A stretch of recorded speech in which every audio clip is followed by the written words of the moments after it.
بسم اللہ الرحمن الرحیم۔ اس ٹی پیج کے معزز سامعین حضرات، آج ہم حضور پاک صلی اللہ علیہ وسلم کے ازواج مطہرات کے مکانات کے بارے میں بات کریں گے۔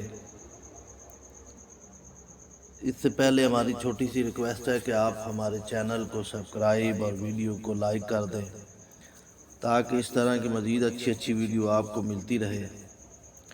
اب چلتے ہیں اپنے ٹاپک کی طرف۔ مسجد نبوی کے ساتھ ہی آپ صلی اللہ علیہ وسلم نے ازواج مطہرات رضی اللہ تعالی عنہا کے لیے حجرے بھی بنوائے۔ اس وقت تک حضرت سودا اور حضرت عائشہ صدیقہ رضی اللہ تعالی عنہا آپ کے نکاح میں تھی، اس لیے دو ہی مکان بنوائے۔ جب دوسری ازواج مطہرات آتی گئی تو دوسرے مکانات بنتے گئے۔ یہ مکان بھی بہت ہی سادگی کے ساتھ بنائے گئے۔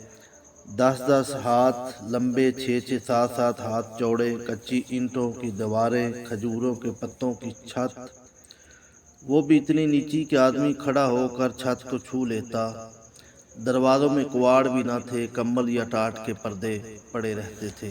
اللہ اکبر! یہ ہے شہنشاہ دو عالم صلی اللہ علیہ وسلم کا وہ کشانہ نبوت جس کی آستانہ بوسی اور دربانی جبریل علیہ السلام کے لیے سرمایہ سعادت اور باعث افتخار تھی۔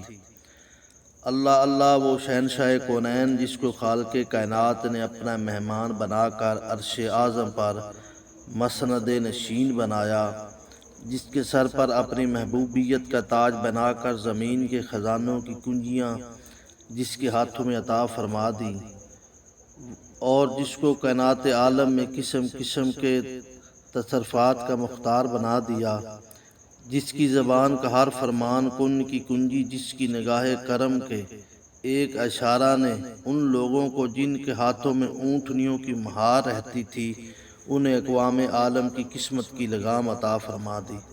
اللہ اکبر! وہ تاجدار رسالت جو سلطان درین شہنشاہ کونین ہیں، اس کی حرم سرا کا یہ عالم کہ اے سورج بول، اے چاند بتا، تم دونوں نے اس زمین کے بے شمار چکر لگائے، مگر کیا تمہاری آنکھوں نے ایسی سادگی کا کوئی منظر کبھی اور کہیں اور دیکھا ہے؟